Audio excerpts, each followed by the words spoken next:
Val- Valmiki Ramayana, Book 1, Kanda 1, Bala Kanda, Sarga 4, Canto 4, The Rhapsodists.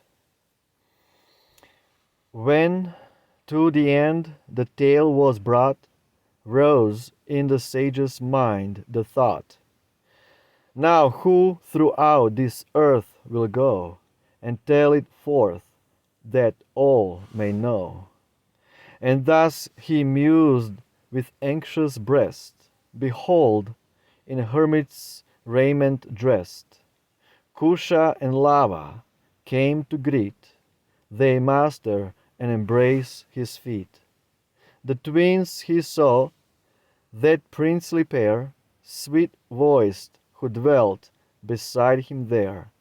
None for the task could be more fit, for skilled were they in holy writ. And, and so the great Ramayana fraught with lore divine to them he taught. The lay whose verses, sweet and clear, take with delight the listening ear. That tell of Sita's noble life and Ravan's fall in battle strife. Great joy to all who hear they bring, sweet to recite and sweet to sing. For musicians sevenfold notes are there, and triple measure wrought with care, with melody and tone and time, and flavors that enhance the rhyme. Heroic might has ample place, and loathing of the false and base, with anger, mirth, and terror blent, with tenderness, surprise, content. When half the hermit's grace to gain, and half because they loved the strain, the youth within their hearts had stored the poem that his lips outpoured. Valmiki kissed them on the head, as at his feet they bowed and said, recite ye this heroic song in tranquil shades where sages throng. Recite it where the good resort, in lowly home and royal court. The hermit seized the tuneful pair, like heavenly minstrels, sweet and fair. In music's art divinely skilled, their saintly master's word fulfilled. Like Rama's self, from whom they came, they shared their size in face and frame.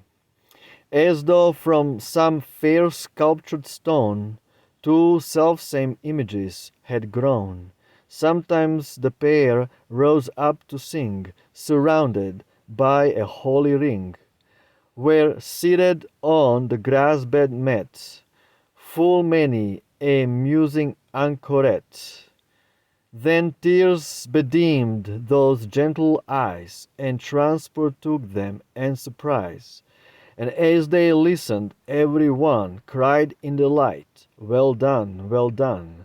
Those sages versed in holy lore praised the sweet minstrels more and more, and wondered at the singer's skill, and the bard's verses sweeter still, which laid so clear before the eye the glorious deeds of days gone by. Thus by the virtuous hermits praised, inspirited their voice they raised.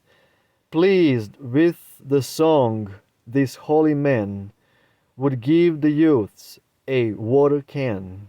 One gave a fair ascetic dress, or sweet fruit from the wilderness. One saint a black deer's hide would bring, and one a sacrificial string. One a clay pitcher from his hoard, and one a twisted munja cord. One in his joy an axe would find, one braid their plaited locks to bind. One gave a sacrificial cup, one rope to tie they faggots up, while fuel at their feet was laid, or hermit stool of fig tree made. All gave, or if they gave not, none forgot at least a benison. Some saints delighted with their lays, would promise health and length of days. Others with surest words would add some boon to make their spirit glad. In such degree of honor then, that song was held by holy men, that living song which life can give, by which shall many a minstrel live. In seat of kings, the crowded hall, they sang the poem praised of all.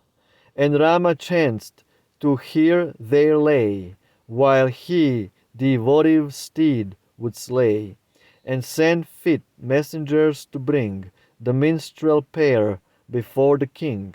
They came and found the monarch high, enthroned in gold, his brothers nigh, while many a minister below, a noble sate in lengthened row. The youthful pair awhile he viewed, graceful in modest attitude, and then in words like these addressed his brother Lakshman and the rest. Come listen to the wondrous strain recited by these godlike twain, sweet singers of a story fraught with melody and lofty thought. The pair, with voices sweet and strong, roll the full tide of noble song, with tone and accent deftly blent, to suit the changing argument. Mid that assembly loud and clear rang forth that lay so sweet to hear. That universal rapture stole through each man's frame and heart and soul. These minstrels blessed with every sign that marks a high and princely line, in holy shades who dwell enshrined in Saint Valmiki's lay, a monument to live, for I my deeds in song shall tell. Thus Rama spoke, their breasts were fired, and the great tale, as if inspired, the youths began to sing, while every heart with transport swelled, and mute and rapt attention held the concourse and the king. Jai Shri Ramayana ki Jai. Valmiki Ramayana. Ciao.